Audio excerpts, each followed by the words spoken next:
এই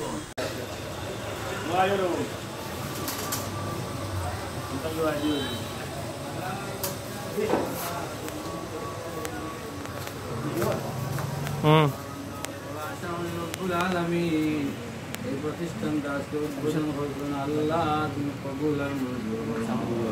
ইয়া আল্লাহ, তুমি নিরাশা করিও না রব্বুল আলামিন। হায়াতে আশা নিয়া আসি নিরাশা হইয়া যেন ফিরে না দয়া করে আমরা সালাম পৌঁছাও মদিনায়, শিখে রাসূলের লিস্টে নাম রাখিও আমরা। রব্বুল আলামিন মায়ার নবীর ইসলাম আমরা দোয়া কবুল আর মঞ্জুর করুন। জুমার দিনের আল্লাহ আমরা